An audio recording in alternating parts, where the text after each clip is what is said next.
This one's great. Let's go.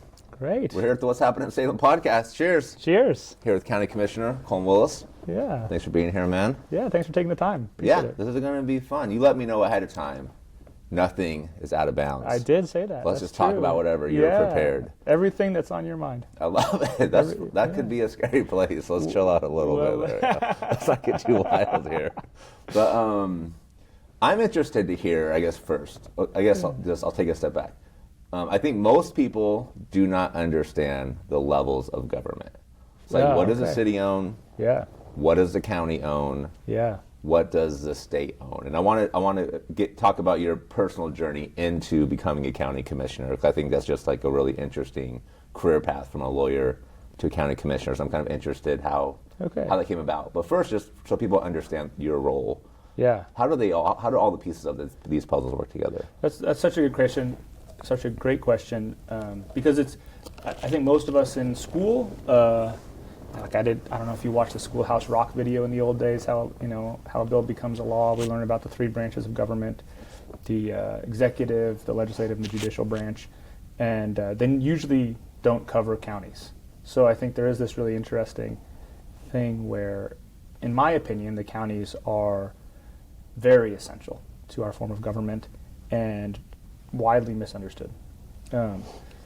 Counties historically come from actually Europe, both England and France in large part are sort of the historical background for our system of county government. In England, they were earls. Those are the folks that ran the shires. In France, I think they were called dukes, so they had a different name for it. But they were basically local officials who were the governing the person in charge of the government in different parts of England and different parts of France. The sheriff, interestingly enough, was the representative of the king in those places, specifically in England. So sheriff comes from shire reeve. And the idea was that these earls, might go off the reservation. They had their own local police force. You can think of, like, the story of Robin Hood is a good example, where the sheriff is not considered the good guy, right? Because he's the representative of the king. So there's this tension between the local government and the king, even back then. Nowadays, in America, we work together very closely, actually. So when this idea of counties came over to America, there's no king anymore.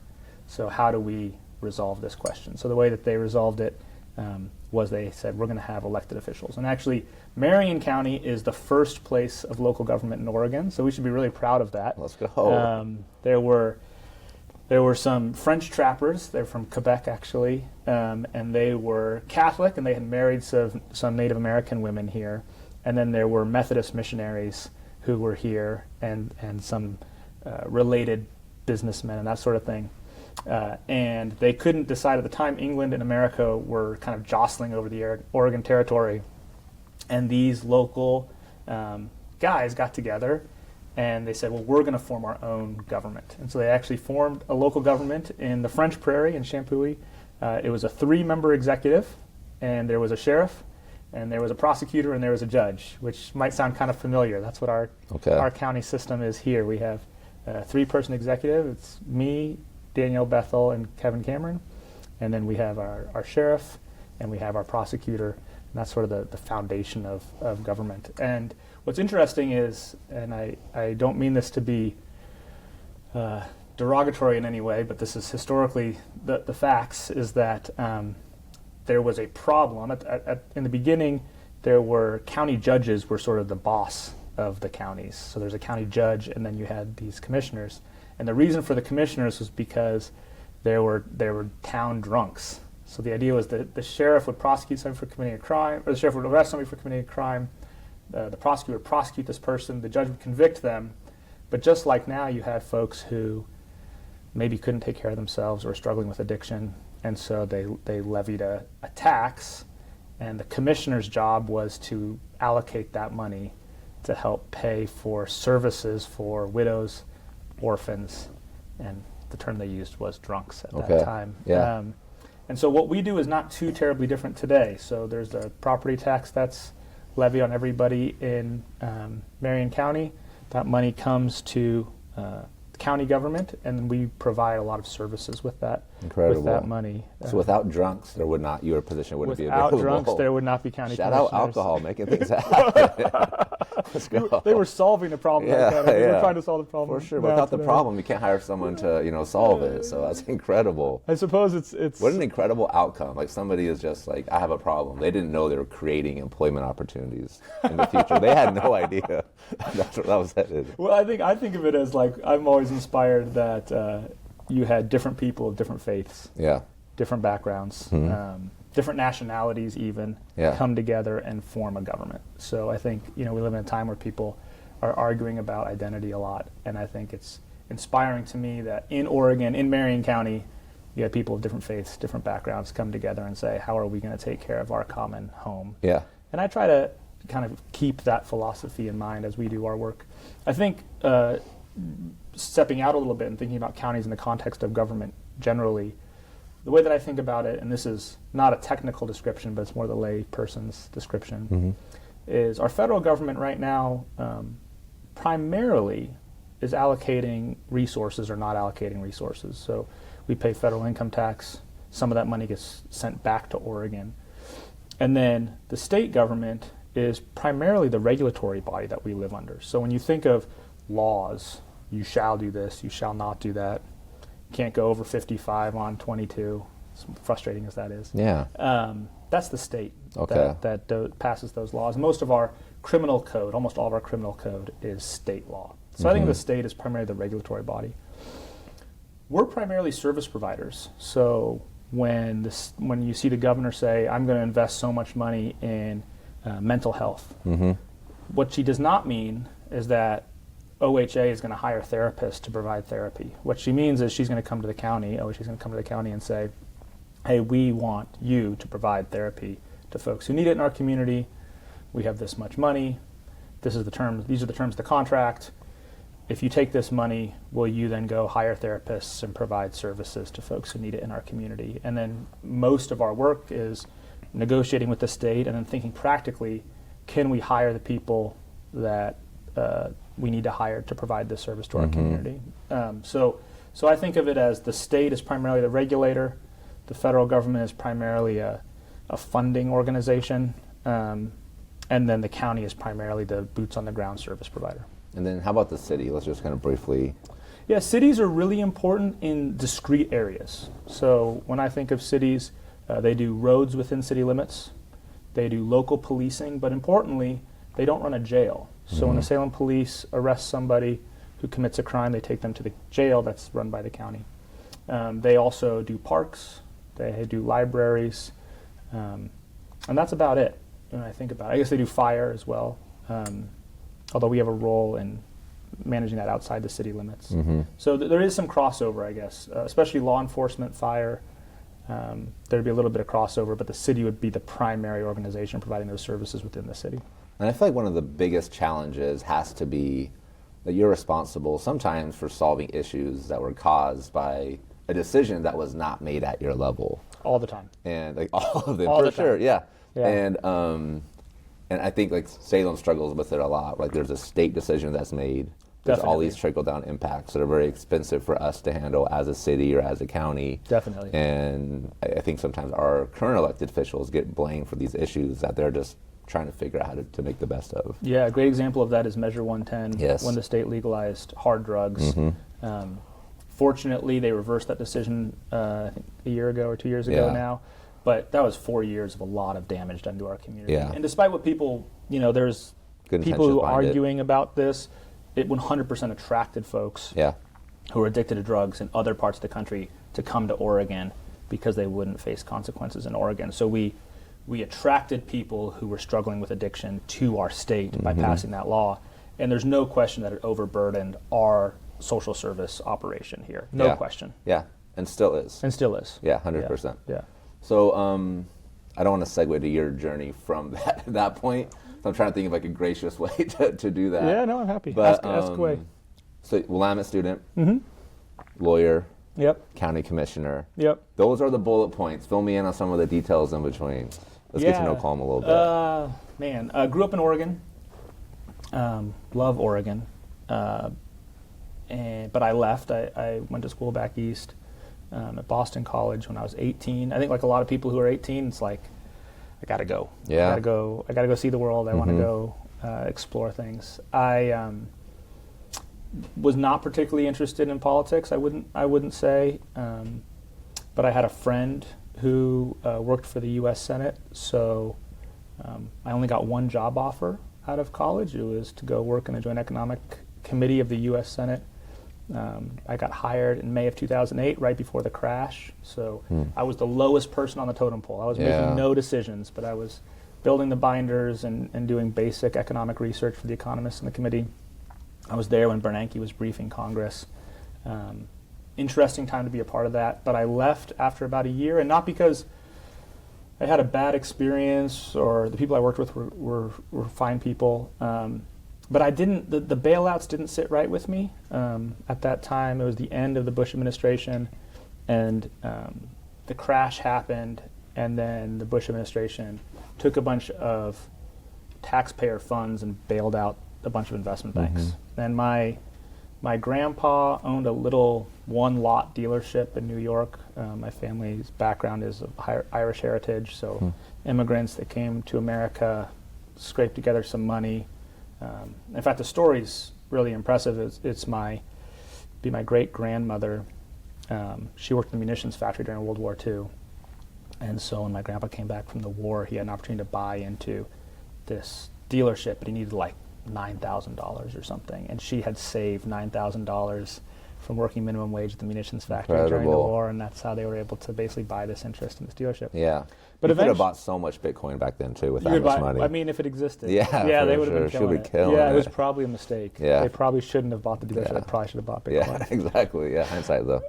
But yeah, but eventually it went bankrupt. The business went bankrupt, and the government wasn't going to bail him out. There was no like, oh, you did a bad job with your business, so here's some taxpayer money. But you had these big investment banks, and that's exactly what the government did. Yeah. They basically went bankrupt, and the federal government used taxpayer money to bail them out. And that just didn't sit right with me. So I was interested in, how do these people get elected? How do people get to make those decisions? So I left after about a year, and I worked on some campaigns in Kansas and Virginia, in Pennsylvania, and I learned a lot. I knocked on, I think, 20 or 30,000 doors personally, talked to a lot of people. Incredible, yeah. But at the end of that time, I realized that if I didn't care deeply about the people and the place that I was serving in, then this elections thing and this public policy thing was all kind of just, it could turn into a big ego trip. And so I decided I had to come home to Oregon because that's the place that I cared the most about. I remember somebody complaining to me about a highway in, I think it was southern Pennsylvania, and I realized I just didn't care that much about that highway. But if it was I-5, I would have cared a lot. Yeah. And so I was like, oh, I guess I better go to the place where I care about the highways, since a lot of public service is just the basic blocking and tackling, the sewers, the roads, that sort of stuff. So I came home, went to law school, and then at the end of law school, I was a crazy person. I did well in law school. I was interviewing for jobs up in the Portland area. I had 2 kids at the time. I think my wife was very interested in me making more money, and I decided to run for Congress instead. So I opened my own law firm and started a campaign for Congress. And I thought, I don't know why, I thought it was not going to work. So I don't know why I did it. Yeah. I just sort of, I guess, had this passion for public service, wanted to do it in Oregon, and so I started going, and I started thinking like, I'm going to ask folks to donate to my campaign, and when they don't donate, then I'll go back and I'll do the law firm thing, and I didn't raise a ton of money. I think I raised like $50,000 or something with just friends and family, and so I went into the primary, and I was running against a guy from Clackamas County, and who's a friend now.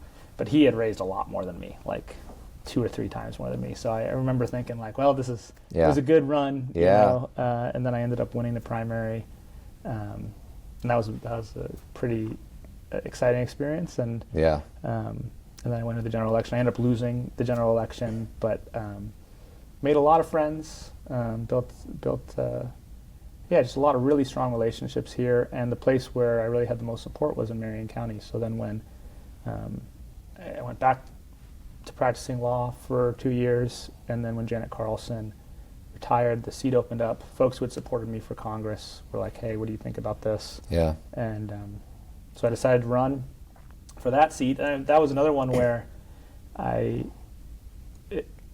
it was less of a long shot, because I had some support, but I was running against a 17-year incumbent Salem City Councilor in the primary. A lot of people didn't think I was going to win that. I ended up winning the primary, and then I ran against Bill Burgess, who's our current county clerk, in the general election, and I remember the first poll we got back, I was down 15 or 20 points. So again, it was one of these things where it was like, this might not happen. Yeah. And then with every poll, it got a little bit closer and a little bit closer. It'd be like 10 points. Yeah. And then like 7. And I think on election day, my last poll had me down 3% of the vote going into election day. And I think on election day, I was ahead by 1.5% of the vote. And then I think I ended up winning by 2% of the vote. So that was a wild experience. And then to fast forward, I was there for a year, and I had spent a lot of work the year when I was running, doing ride-alongs and learning about the county government and the city, and so I thought I really knew, but it's a lot bigger than I even thought. So running, because you seem like a pretty analytical person. Yeah. Were you like looking at like segments on like how do I win over this population, or what do you attribute the progress you were making, then eventually winning that first election? I don't know. That's a good question. Okay. I think it's each person does it a little different. Okay. So I really, there's a lot of people that will talk about elections, will talk about politics, and they talk about it in sort of this disembodied way that I think isn't actually true. I think actually it's a personal business. It's about personal relationships. It's about getting to know people. Yeah. And if done right, it's really about serving your community, serving the people who live in your community, and I love that. I realize I have a passion for that. That's something that I get up every morning so excited to serve folks in my community. I really, and I think other people are like that. I think a lot of people who work at the county are like that.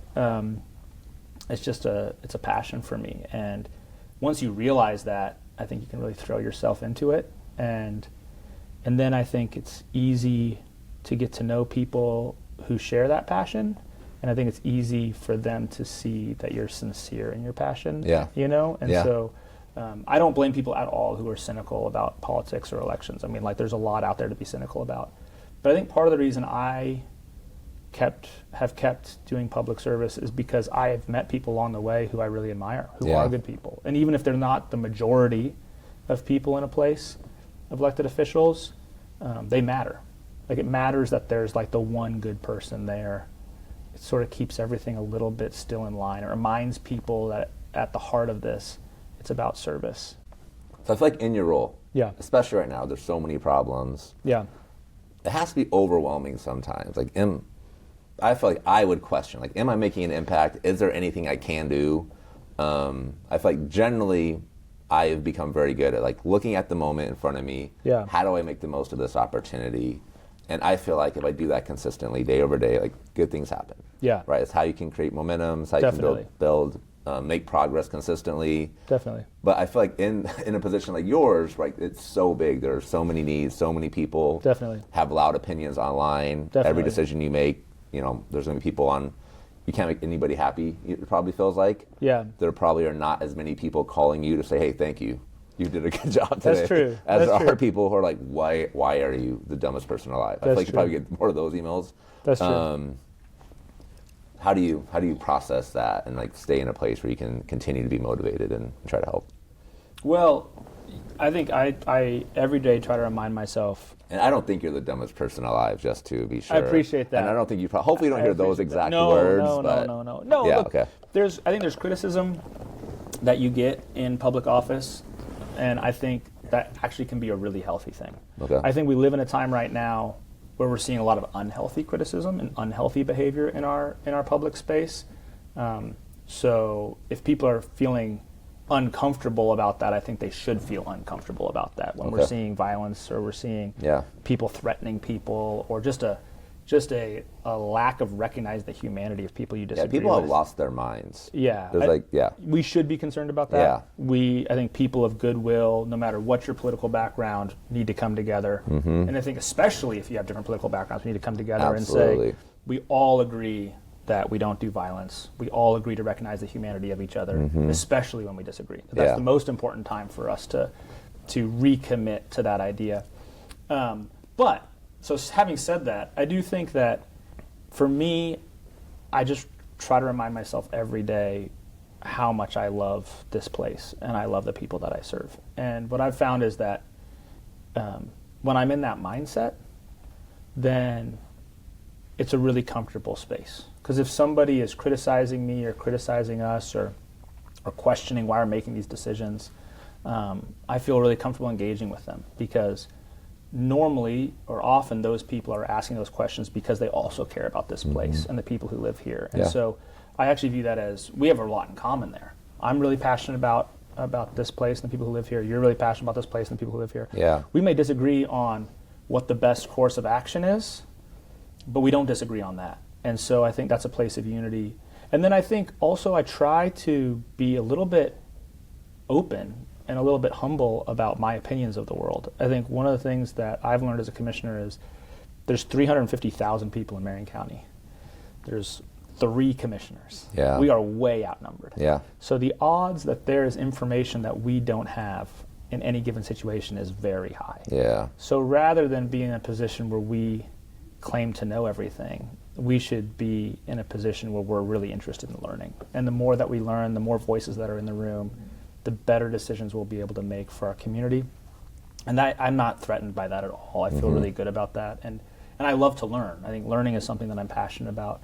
And so, so I think when I am in that frame of mind, I actually feel good even when I'm being criticized. I don't fear that at all. Yeah. But you're right about being overwhelmed. I remember 2020, the commissioners voted to make me the chair of the Board of Commissioners.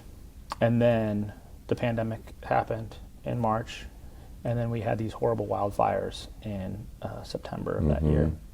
And the night of the fires was overwhelming. The days after the fires were overwhelming. I remember going to the shelter at the time. So we had opened the fairgrounds as a shelter for everybody who had evacuated from the fire. So I was there. I was there very early in the morning, the night of the fire, with the sheriff's deputies, and then later on we were working through that day trying to figure out kind of how are we going to care for people, how are we going to address this. And we'd put somebody in charge of the shelter, and I got there at like 8 o'clock at night, and she was just bawling. I mean, she was totally overwhelmed. There's over 1,000 people there. There was over 1,000 animals there. Everybody had very serious needs, as you can imagine, in that moment. Super high stress situation. And so I had to relieve her of her job and put somebody else in charge of that and send her home and make sure she was okay. And then I think the next day the sheriff drove up with us, and it looked like an Indiana Jones movie. So there were abandoned cars in the middle of 22. There was still live fire on the side of the road. I remember we got up to Detroit. It looked like a bomb had gone off. Everything was destroyed. Yeah. There was a gas main that was still burning. And on the drive back, it was just silence. Yeah. Like nobody said a word. And I'm not somebody who's prone to depression, although I think we all can be, given the right circumstances. Yeah. So but in that moment, I really felt hopeless. Like I really didn't know what to do. I didn't know what we were going to do. Yeah. I didn't believe it was possible. I mean, I remember thinking, at some point this may be rebuilt, but not while I'm a commissioner. There's just the devastation was so horrendous. And so I think feeling that sense of just total hopelessness, being overwhelmed, feeling like people are looking to you to be responsible. They voted for you to deliver in this moment, and to feel like you don't have the answers. You don't know where the help's going to come from. You don't have the resources. I think that's a very overwhelming feeling. But I remember just thinking, I'm just going to do the good that I can do today. Yeah. And then the next day, I'm just going to do the good that I can do today. And I think that's kind of what pulled us through, is just being with the sheriff, being with the other commissioners, being with Jan, our chief administrative officer, and just every day, every meeting, what assets do we have? What resources do we have? How can we use those to help the people that need this help? And let's just do the good we can do today. And then I drove up, I don't know, 2 years later, and something like 70% of the houses have been rebuilt, and it was just so happy. People were so happy. Yeah. I remember going up to Detroit at a memorial, and people were so happy, and that just gave me incredible joy and satisfaction, and I think helped me to kind of recommit myself to this work. I think so. After going through that, looking back, like, wow, that was good work, and we did good work, and we didn't know how we were going to do it at the time, but because people of goodwill just tried to do the good they could do every day, and just were committed to it and dedicated. Yeah. At the end, we have something we can be proud of, and so I think that's been really helpful to me. Man, that's good. And I think it's important. Again, an important lesson for people to take from that is, I think, just having those moments where you can reflect and look at the progress. Yeah. I think especially if you're an ambitious person, there's always that next milestone, that next step that you're focused on, the things that, the parts of your life that still feel imbalanced or they're not getting the attention that they need. But it's just it's so healthy to take those moments and just look back and all right, I'm working hard. Look at how these things have progressed in the last. I think that's just a beautiful metaphor. Especially considering how dire that situation really was in 2020, because that was a situation on its own was catastrophic, but it was added to all these other things that were happening in our county, at that time as well. Yeah, and it's really just made me love this place even more. I mean, the way that this community responded to that and pulled together people who weren't impacted by the fire, from Kaiser, from Woodburn, from Salem, driving up there, donating, helping their neighbors and friends. I mean, it was really super inspiring. It makes you really love this place. I think the new catastrophe we have is our homeless, unhoused population. Definitely. And where do you feel like we go from here? So I did a documentary on this topic. Okay. And I remember Jim Jones from Mid-Willamette Valley Action Committee. Yeah. He said that even if we start taking steps in the right direction right now, 20 years out from being in a healthy place, that's one person's opinion. Yeah. But kind of just curious to hear from you, what's the reality of the situation from your perspective, and then where can we go from here as a community to help things get better? Well, I may be more optimistic because of my experience of this community. I just think that we have the ability to do great things. I've seen us do great things. To put it in perspective, the Paradise wildfire in California 5 years out had only rebuilt, I think, 30% of their homes. We're up over 70. So this community is spectacular. And so I really think we can overcome the homeless crisis. I really do. And I think while it's complicated, if we just focus on doing the good we can do today, you just do that every day, and you look back after a year or 2 years and you say, wow, we've made a lot of progress. So I think one of the things that's a bit of a disservice is when people kind of put their hands in the air and they say, oh my gosh, it's so complicated and overwhelming, we can't make any progress. I think that actually doesn't help.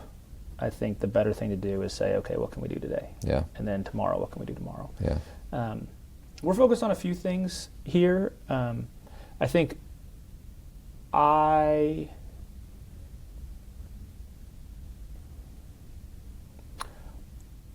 was involved in founding the Homeless Alliance in Salem, and the idea behind that was there were federal resources coming in to Oregon to address homelessness, and these resources were distributed throughout the state.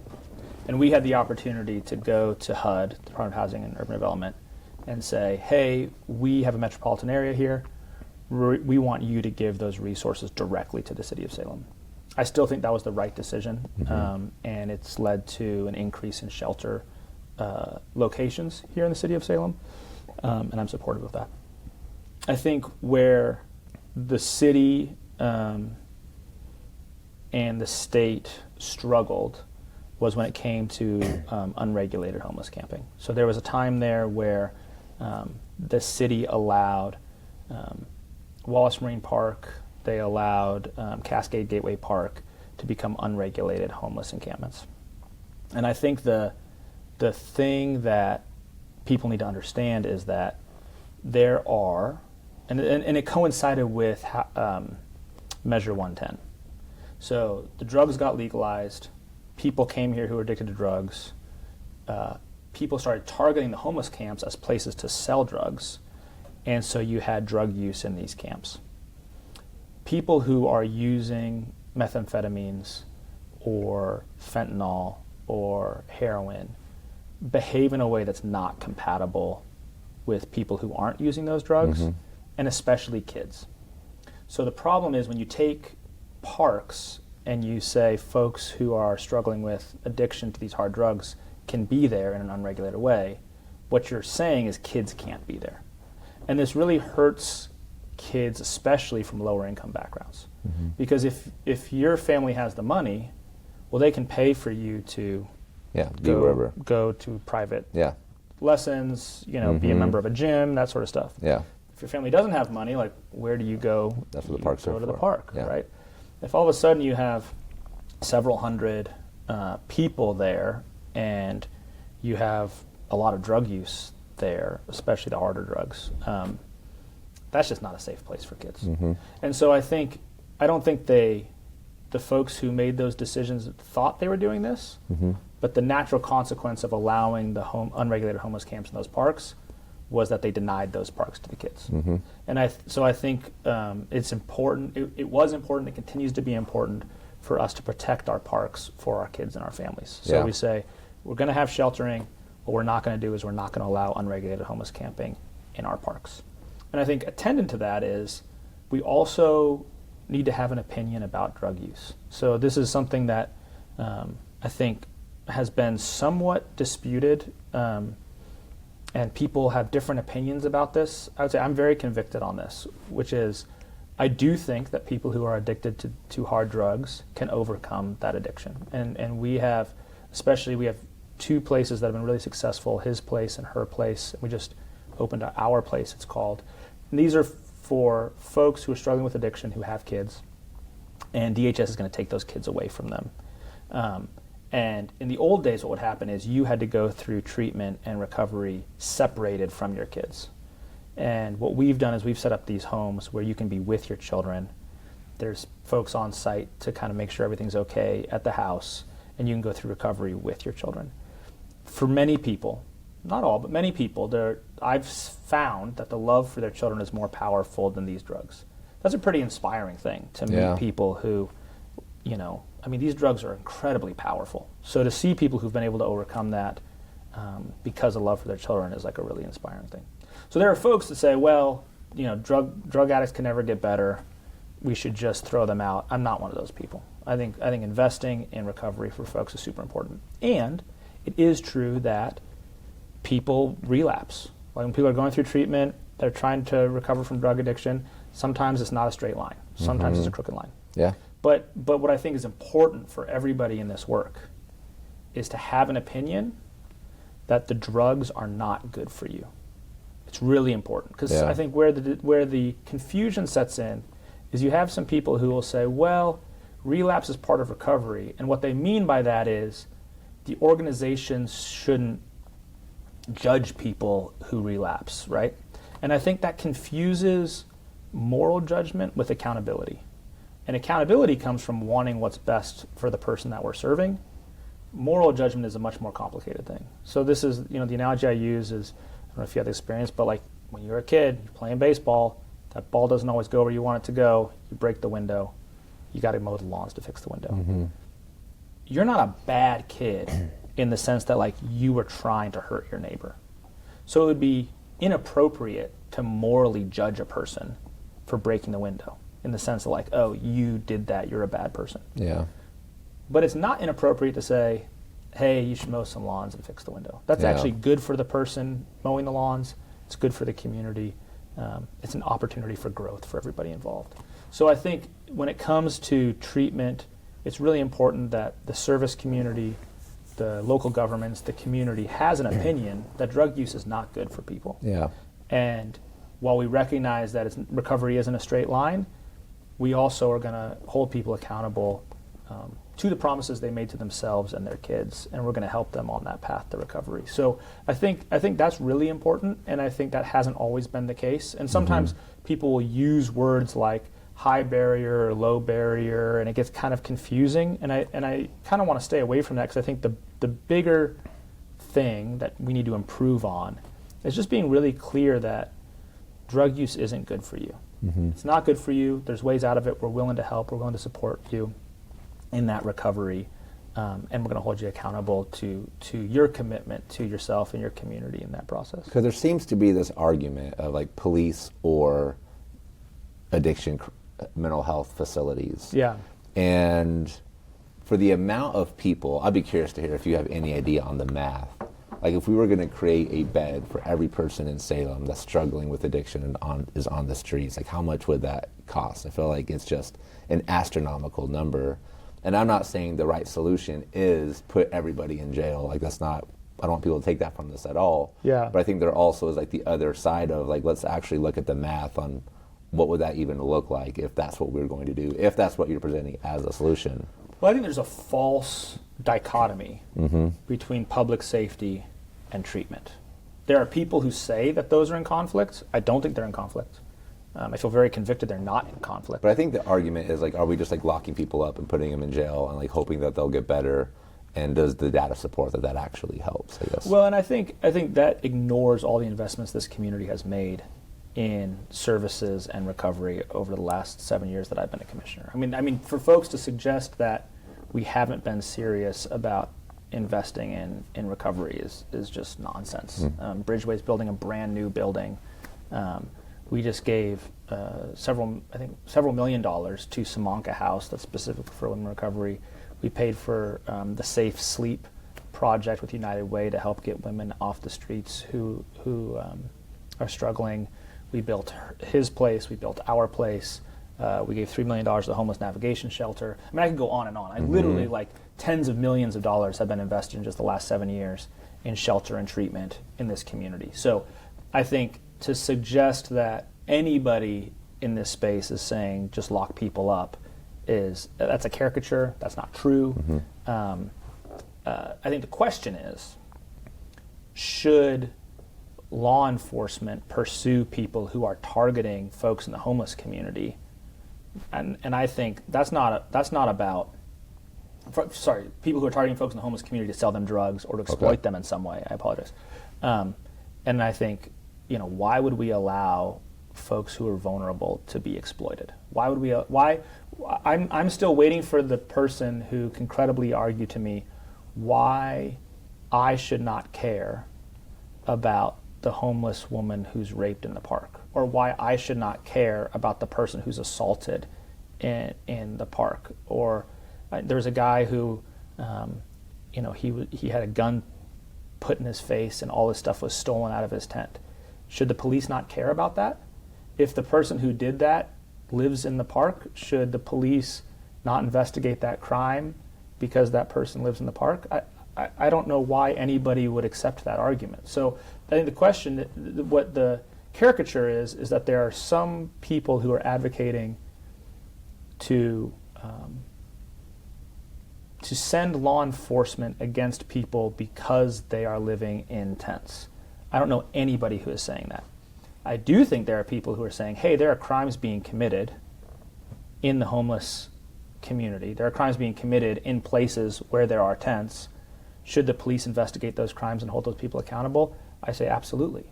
Because the people who they're harming are folks in the homeless community. The people who they're harming are folks who are struggling with addiction. And I think that's something that people don't recognize enough, is often the people who are the most easy to exploit by criminals are people who are struggling with addiction. Should should the police care about that? Absolutely.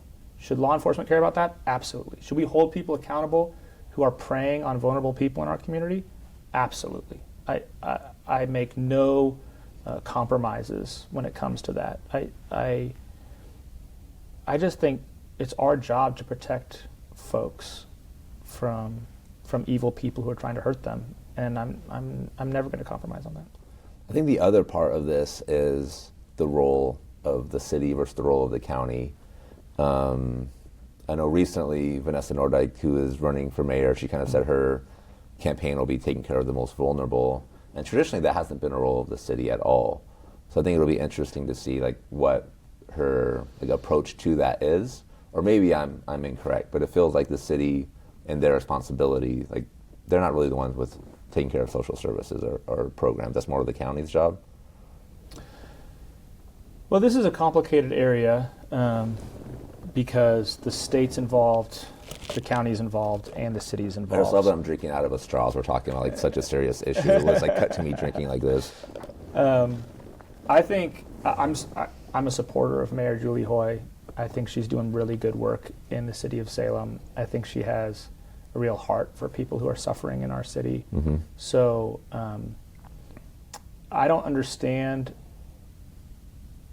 I understand people who are ambitious, and I support the democratic process. So I don't think there's anything wrong with somebody running for office. Mm-hmm. But if there's some suggestion that Mayor Hoy doesn't care about people who are vulnerable, I think that's just wrong. And what I would say is, policing is really important. Yeah. Specifically for people who are vulnerable. And I think this is again where there's this false dichotomy, this false narrative out there mm-hmm. that somehow police are at odds with service providers or at odds with social services. I found that to be just blatantly false. Yeah. I think that's a narrative that's out there. It's a failed narrative. Yeah. There is this whole defund the police movement in 2020 and 2021. That I think everyone now knows is just a lie. And one of the what do you mean by it's a lie? Well, the idea that the argument for defunding the police was the idea that the police were doing harm, not good. That the police were not helping people who were vulnerable in our community. They were actually harming those people. Okay. And I can't speak for other jurisdictions, but I think in our community, that's absolutely a lie. In our community, the police, the local sheriff's deputies, I know many of them personally. Mm-hmm. There were 8 people on duty the night of the fires in the canyon. 38 people went up there into the fires, took people out from behind burning trees, put their lives at risk to save people. Yeah. On a nightly basis, our local police, our local sheriff's deputies are putting themselves in harm's way to protect vulnerable people. Yeah. We have this lead team, law enforcement assisted diversion, that specifically works to divert people who are struggling with addiction and may even have engaged in some sort of low-level criminal activity as a result of their addiction away from the criminal justice system into treatment. We've invested millions of dollars in that program because we've seen its effectiveness. The police are the ones that are the biggest advocates of that program. Yeah. So this idea that the police don't care about vulnerable people or are just interested in locking people up without consequences, I just know that's not true. Yeah. I've seen that's not true. And I think the folks that are suggesting that are, whether intentionally or not, misrepresenting the situation. Mm-hmm. In fact, one of the consequences of that whole narrative was we had these teams where we co-located a behavioral health specialist, a therapist, with a police officer. We had these teams in Salem, Marion County, Woodburn, and because of this narrative, they actually passed a law in Congress that even though it allowed Medicaid to fund therapists in these teams, it said that money couldn't be used if they were co-located with police. So as a result, the state of Oregon basically shut down all of our teams, and then we had to get a separate grant. I remember talking to Senator Wyden about this and saying, like, this is crazy, Senator. And he was like, that's not what I intended at all. So we had to get a separate grant, and now we have one team where we used to have 4. These are really important teams. I mean, one of the problems that you have is folks who are in serious mental distress. You call 911, you send a police officer there, they're ill-equipped to handle the situation. On the other hand, if you send a therapist there, and that person has a gun or isn't, so you really need both. You really need sort of somebody who can keep everybody safe and somebody who's an expert in behavioral health and trying to get somebody into treatment. That program almost was killed. We had to rescue it. It's still a lot less than it was, specifically because of this narrative that police are a problem. When they were the ones who came to us and said, hey, we don't want to be responding by ourselves to these mental health situations if, we could have a therapist or we could have an expert who could do a better job. So I just think, I think the reality is it's complicated, it's difficult, but narratives or suggestions that the police are somehow against social services or treatment for vulnerable people is just not true. And I think that it kind of gets back to the idea you're talking about, where if somebody disagrees with this one data point, then they feel like, all right, well, then I have to disagree with all of these automatically as well. Yeah. Without all right, let me just look a little bit deeper and understand these other scenarios before I just make a judgment quickly. Yeah. We were talking about Mayor Julie Hoy. Yeah. Sorry, I asked the question. It kind of took us on a little bit of a tangent there. No, that's all right. there. That's all right. What have you seen from her that you're just kind of curious your perspective in your role that you've kind of worked with other mayors in the past. Now we have Julie re-election coming up, and she has the ethics violation that a lot of the counselors were involved with. There was kind of a messy situation with the former city manager. Yeah. I like Julie a lot. I like Vanessa a lot as well. Yeah. I try not to talk about my personal preference too much in public because I feel like it kind of takes away from my platform what I'm trying to achieve there. Yeah, no problem. But I would love to hear kind of your thoughts on what you're seeing, and then how can she navigate some of the things that are happening right now. Sure. Which seem like they're intentional to try to sway public opinion a little bit potentially. Definitely. Yeah. I really like Julie. She and her husband, Roger, run Geppetto's, the Italian place there on Lancaster. She has a real heart for this community, is a deeply compassionate person.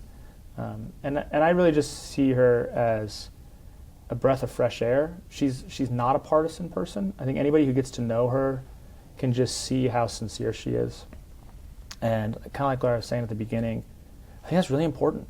It's really important. A lot of folks are cynical about politics, and they have reason to be cynical, but there are good people who just have big hearts, who care a lot about this community, and I think those people help everybody be better, help the whole system be better, and I think she's definitely one of those people. Something I appreciate about her that she gets a lot of flack for is her willingness to just ask a question if she doesn't know. Yeah. And I feel like a lot of people will step up and say oh, she's so stupid.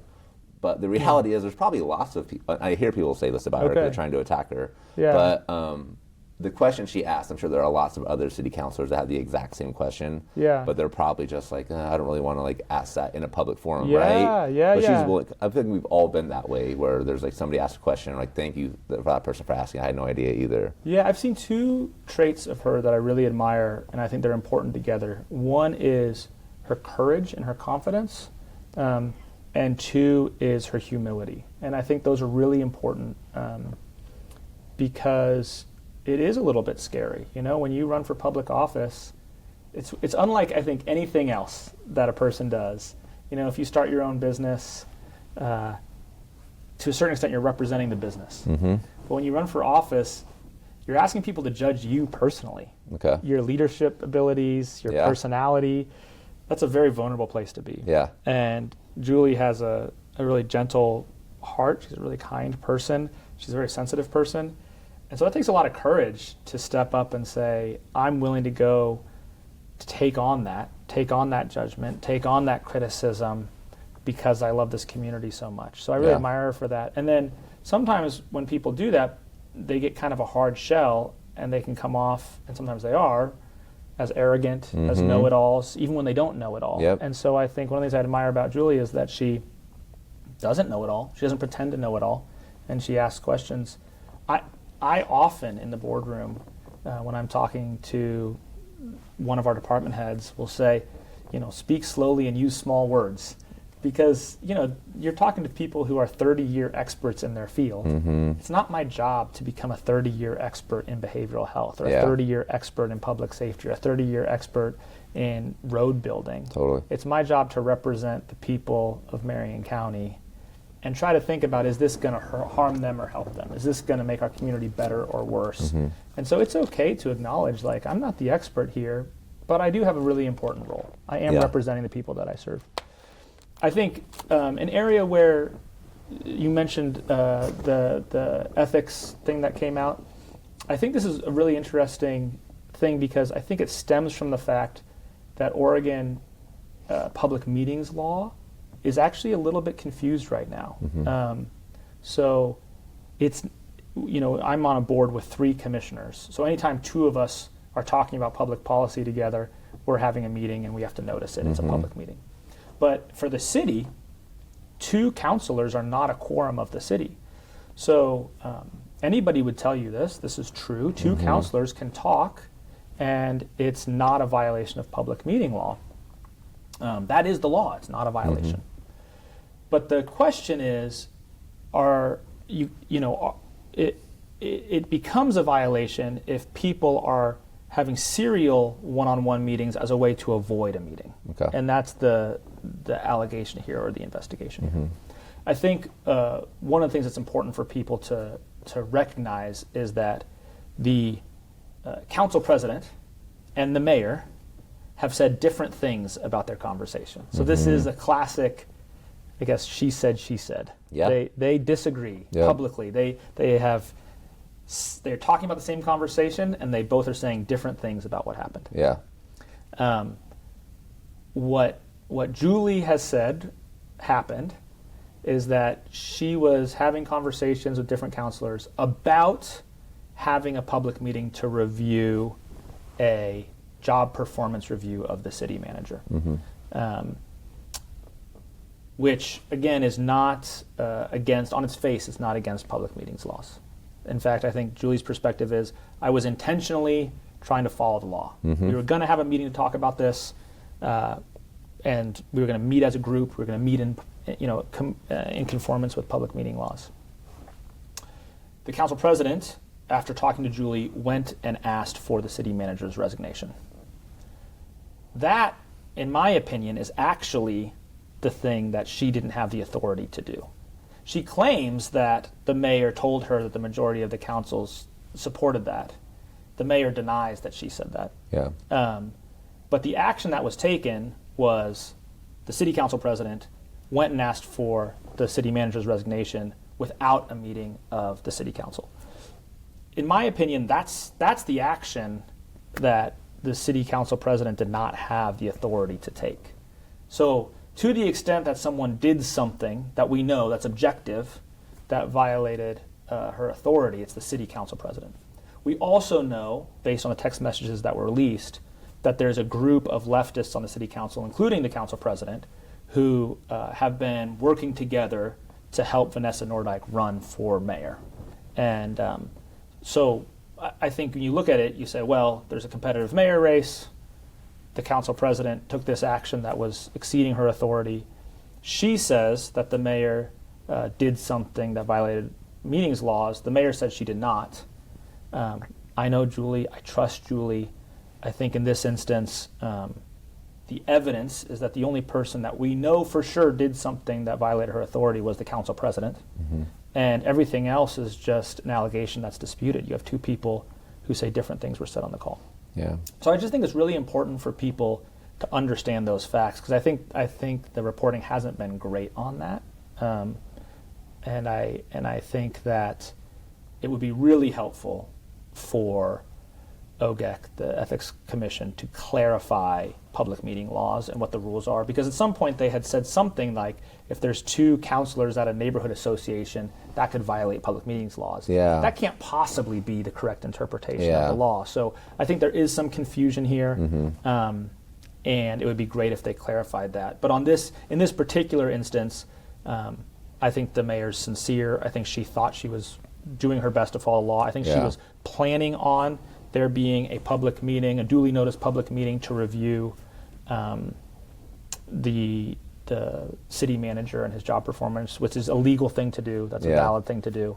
And some folks who would like her not to be the mayor anymore are trying to tell a different story. I'm inclined to trust the mayor on this. I get it. I'm in a new position where I have a platform that has lots of attention during a campaign season. And so I'm trying to figure out how to navigate all of this, because I really try to be a voice for just Salem. If part of your responsibility is taking care of Salem, like I want you to have a platform to talk about your ideas and what you see for the city. But I already have recognized that when I bring somebody on, like there's other groups who would get pretty offended, and I think sometimes it can come across as I'm advocating for this person when really I'm just trying to create a platform for them to talk to Salem. And well, and I would say I think to the extent there's a silver lining in all this, I think we are sort of learning to talk to each other when we disagree a little bit better. You're always going to have campaigns and folks are going to try to win votes and talk past each other. But over the last, month, maybe the last couple months, I felt like there's been more of an effort from people who, I would say people who maybe disagree with me on certain policy matters, to really open up and have thoughtful conversations with me. Again, going back to that, I think that idea of we have a shared love for this place. We have a shared love for these people who live in this place. And we might disagree on what that means, but we don't disagree on that shared love. And I think that's a really unifying thing. I love that. Yeah, I would love to see more. I think a pub talks would be a lot of fun. Yeah. Just like free food, like cheap, like pizza or whatever, and then like free beer maybe for like cheap beer. Yeah. And we're going to have people on both sides of this that are well informed. We're going to have a conversation. Yeah. There'll be a chance for the audience to ask a few questions, but we'll also set the guardrails that there's not a chance to yell at people. Yeah. We want you to like ask questions to learn, but we don't want you to make accusations. This isn't the place for that. Yeah, and I feel like even the visual of having these two people who are on opposite sides of something having a conversation would be great for the community. Yeah, obviously there's this whole thing with people pay more attention when you're in election cycle. But I think outside of elections... I think we're always in an election cycle. Yeah, I think outside of elections, the pressure kind of is off, and I think that could really happen. But maybe even within, if you had folks who weren't up or weren't running, I think there's a real opportunity there. I mean, I would be open to it even in an election cycle. It's just it's harder to tell people, don't bring gotcha questions because someone will show up. And I'm a big believer of free speech, so there's a certain part of me that's like, hey, I don't want there to be too many rules on people, because I think that's really important. Yeah. And also during elections, you just get folks who maybe are ill-intentioned. That's a good point. Not trying to build up the conversation, but trying to score political points. No, for sure. Yeah. And some people are just better in that, like off the fly. Like maybe rebuttals back and forth, maybe. Like it turns into a rap battle. I guess. You know what I mean? Yeah. You would be pretty good at that, I bet. I think would be good. Yeah. I think it'd be fun to off topic a little bit. I think it'd be fun to run for a seat. Yeah. But I would never want to actually fill the seat. Not currently, at least. I wouldn't say never, but I bet if instead of a debate it was a rap battle, I think you would win lots of elections. Just crush it. I have the most experience. Definitely. Exactly. Definitely. Bring it to it. What's next for you? Where do you see things headed for your career, and what are your priorities currently? That's a great question. I don't know what's next for me as far as my career goes. I'm a commissioner. I feel very fortunate to do this job. Really deeply grateful to the people of this community for giving me the opportunity to serve. We're still finishing a bunch of big projects that we started. So we're building a sewer system in the canyon that's really going to change that whole community. It's like an $80 million project, really big project. We're building a water system in Brooks. It's going to be a big project for that community. We're building a radio system for our first responders outside the city of Salem. That's really important as well. So we have a number of these really, I would say, big multi-million-dollar projects that have to be done by 2026 due to the ARPA deadlines. So those are priorities for me. I have to see those things through. I care a lot about resolving as best we can the homeless situation in Salem and in the community. I think I talked about that. I care a lot about just increasing safety in our community, especially in downtown Salem and in Northeast Salem. We did a study that shows that's where a lot of the violence is taking place. So I think we have to focus on that. We have to make sure people feel safe in Salem. Yeah. That's a priority for me. I'm the chair of the Public Safety Coordinating Council, and I think we have a real opportunity to make some progress there. I had a conversation with the sheriff, the Salem police chief, our district attorney. We're putting together what's called a HEAT team that specifically is focusing on folks who are slipping through the cracks. One of the things that people might not know is different counties have,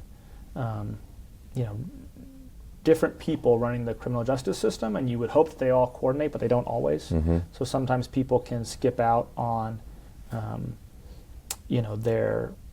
their probation or their parole. They can come to Marion County, they can engage in criminal behavior, and we don't always get good communication from the other counties. So we're trying to tighten that up. Okay. Folks that we're seeing a lot of, we just want to make sure that people aren't, being victimized over and over and over again, and we could have prevented that. Yeah. So that's a real priority for me. And then we'll kind of go from there. I think I have a lot of hope that we can make some progress on those issues, and I feel like that's good work. I love it. Yeah. We're a little over. Do you have time, or we? Yeah, go for it. I want to dig in a little more just on Salem, and I think another initiative that Julie Hoy has started outside of her mayor seat is the cleanups and sweeping. Yeah. I think the debate around that is like people need a place to be. Yep. And then I think kind of her position, and a lot of people agree with her on the fact that but not in parks, and you can't just make a mess, right? Yeah. Essentially. What's a solution? How do you navigate that? What do you think the right answer is? Well, I'm against unregulated homeless camping. I think it's dangerous. I know people have died. There was an unregulated homeless camp by the Market Street Bridge in Salem several years ago. We had people hit by cars. We had people shot and killed. So it's dangerous. It's dangerous. Unregulated homeless camping is not good. We shouldn't allow it. And one of the problems that we have here is we have 3 different jurisdictions, and we're not always on the same page. And I would say ODOT is the biggest problem right now. I think the city of Salem and Marion County are getting closer. Mm-hmm. Like I said, we've invested a lot in sheltering, a lot in shelter beds. We have a homeless navigation center. We have a lot more sheltering capacity than we did when I started 7 years ago. And I think we can say it's not okay for someone to set up an unregulated camp somewhere, and it's okay for the city to say, hey, we can't allow this. It's dangerous. If it's in a park, it's taking that park away from kids. I think one of the questions is there was this law that was passed several years ago that codified the Grants Pass decision, or it was really the Boise decision, and then the Supreme Court overturned Boise. And I think just for some context, the Boise decision was very specific. It had to do with the city of Boise, which has much different laws than we do and much different policies than we do around homelessness. They had a policy that said if there was availability in a shelter, then they wouldn't allow you to camp. Mm-hmm. And there was one situation where an individual alleged that there was not availability in the shelter, and the police still didn't let him camp, and that's where the lawsuit came from. And then this rule about reasonable time, place, and manner restrictions. What it has actually meant, and I think this is important for people to understand, is cities and counties, they collect tax revenue from everybody. So they're big targets for lawsuits. And so it has by saying that you can sue a city for cleaning up a homeless camp, it has a real chilling effect on the city actually cleaning up the homeless camps. The cities are less likely to do that. ODOT is less likely to do that, even if it's dangerous, because the lawyers are saying, well, you might think it's reasonable, but if the court doesn't think it's reasonable, this could be a big financial liability to the city, to the county, to ODOT. And so that law is problematic specifically because it allows lawsuits against the city for doing something in the interest of safety. Yeah. Safety for the folks in the camps, but you safety for the people around. You wouldn't want a situation where you couldn't hold the city accountable for taking unlawful action. But right? you already can hold the city accountable for taking unlawful action. I think that's what's important is state law allows lawsuits against counties and cities. We get sued all the time. The city, I'm sure, gets sued all the time. I'm thinking about it. I don't know. Well, I'm not going to encourage you, but it's your right. It's your right. The elevator is a little hot. I think the important thing, though, is you have to prove that we did something illegal in order to do that. I think the problem with this law is they just have to allege that the cleanup of a camp was unreasonable. And that's not a very clear line. Okay. What does reasonable mean? Reasonable to some person could be unreasonable for somebody else. That's why I think we should not have unregulated homeless camps. That's where I think the correct position, the position that is the fairest, the position that protects our community, is to say we don't allow unregulated homeless camping. We don't. So what do we do instead? What would be your alternative? Well, I think this is where we would have to say you need to go into one of these shelters. And I think this is a really important thing for people to understand. Our shelters are not all full all the time.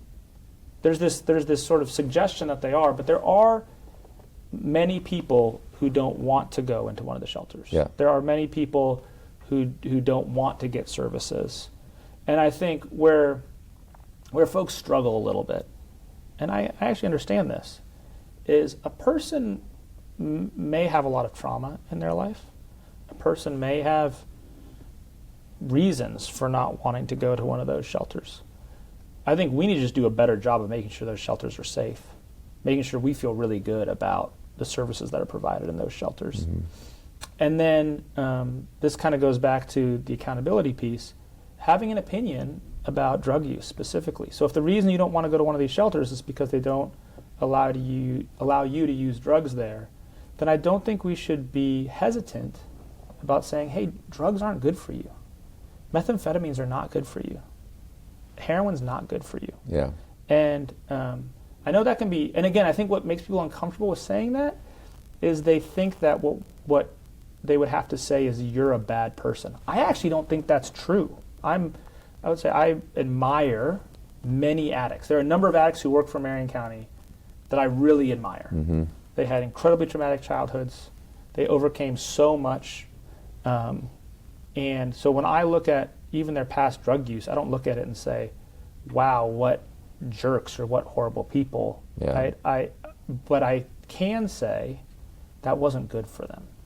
That wasn't a flourishing life. Yeah. And I think that's where it comes from me. It's like I want people to flourish. I want people to be happy. I want them to be joyful. And I think it's okay for us to not judge a person, to not say you're a bad person, and also to say these drugs aren't good for you. Yeah. They're not good for you, and so we're not going to say it's okay for you to not go into one of the shelters because you want to use the drugs. Yeah, that makes sense. Right. That would be what I think is the best position that reflects our values here in Marion County. All right. Let's transition. Okay. Transition away from that. Yeah. What are 3 things in Salem that you are 3 of your favorite memories in Salem within the last year? What are 3 incredible things that happened? I'll try to end up on a positive note, get away from the addiction talk as much, which is catastrophic. Oh, that's such a good question. I love Salem. I really love Salem. I'm sorry, I'm going to take a minute to kind of think about my favorite memories. Take a moment. But let me tell you a story or a thought. I don't know if you remember this, but there are some folks around here, or used to be some folks, that used to say that, like, oh, Salem's lame, or they'd say so lame, Yeah, or so whatever, lame, right? yeah. And I think that is so ridiculous, so ridiculous. So I've lived in many other states, and when I look at Salem, I'm like, this place is awesome. Like, this place it's not too crowded. Like, all you have to do is go to LA or New York, and you're like, geez Louise, the whole world is here. For sure. Like, I can't get a seat in a restaurant. Like, this is miserable. Yeah. To come to Salem, and it's incredibly beautiful. Our summer we just had was spectacular. It was like 75, no humidity, all summer long for like 4 months, right? You can get to Silver Falls. You can get to Mount Angel. There's incredible breweries. So I just think one of the things that kind of drives me a little bit crazy is I'm like people who say that need to go. Then you go to other places. For sure. And then come back and tell me how not cool Salem is. Because I come here and I'm like, if this place was safe, if the streets were safe, this place would be hopping. Yeah. You have a college right here. You have a lot of cool housing. This should be a place where people are out, they're dancing, they're playing. This should be a place, my dream is that you could just drop, I have a 12-year-old daughter, I could drop my 12-year-old daughter off with her friends, she could go get ice cream, I wouldn't have to worry about her safety. Like, that's what it should be. That's what it could be. Yeah. And I think the people here are ready for that. Like, I think people in Salem are ready for Salem to be that. Yeah. So when I would love for Salem to be the most fun part of Oregon. And I think it's totally doable. Yeah. Like, there's always something to do.